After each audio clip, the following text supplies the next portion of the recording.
Le comportement dit socialement responsable. Tout le monde en parle.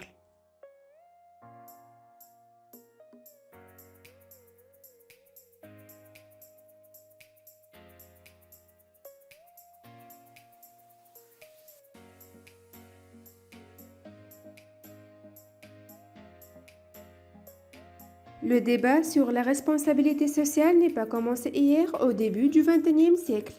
La nouveauté tient davantage à l'implication de nombreux acteurs. Bien sûr, l'entreprise elle-même, les ONG, les médias sont également impliqués, savez-vous? Les institutions publiques, les places financières, et etc.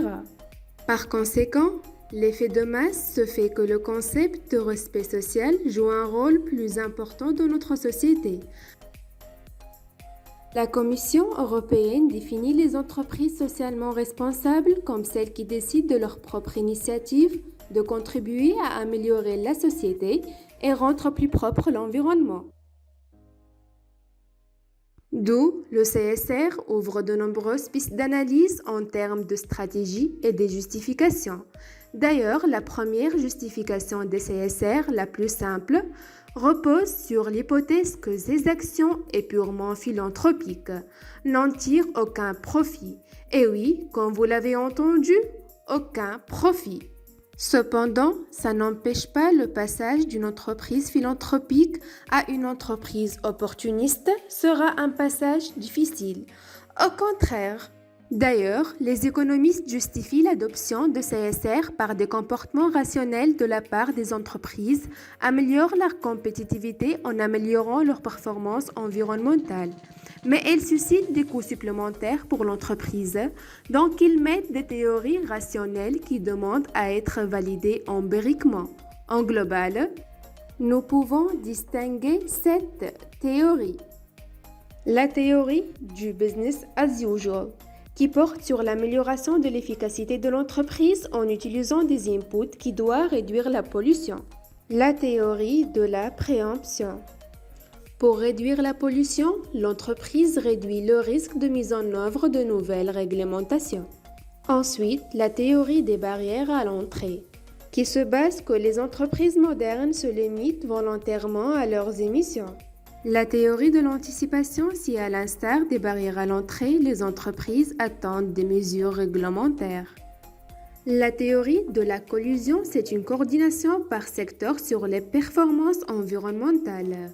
On trouve aussi la théorie de l'entruchant et ensuite on va finir par la théorie du screening, ce sont les employés CSR permettent d'améliorer l'image de l'entreprise. Ces théories proposent généralement une version de la responsabilité sociale des entreprises qui est incompatible avec l'efficacité économique. D'ailleurs, les consommateurs sont prêts à payer plus pour la qualité de l'environnement, pour les produits de consommation verts, pour tout ce qui est bio, ou s'investir même dans leurs économies. Ce qui mène toutes les entreprises à changer ces activités en se basant sur le CSR. Mais bien évidemment, dans le monde du business, rien n'est garanti. Dans ce cas, c'est la responsabilité du gouvernement de tarifier leur usage et de développer les marchés de ressources naturelles, car les pouvoirs publics n'ont pas toujours la capacité de résoudre les défaillances. Encore plus, le pouvoir de contrôle des régulateurs peut être insuffisant pour établir l'efficacité. Passons aux critiques et on a ceux qui pensent que le développement de la responsabilité des entreprises peut entraîner un certain degré d'irrationalité et que c'est erroné de considérer les citoyens comme des consommateurs ou des investisseurs qui ont besoin de qualité environnementale. Finalement, 3 points doivent être appris dans cet article ou plutôt dans cette vidéo. Le succès du thème CSR est dû à une évolution de préférence des consommateurs ou investisseurs à la fois. Les CSR peuvent dans certaines mesures améliorer l'efficacité sociale et finalement l'intervention de l'État est exigeante en cas de défaillance forte de régulation. Merci pour votre temps, au revoir. Ce travail élaboré par Mounir Aïb.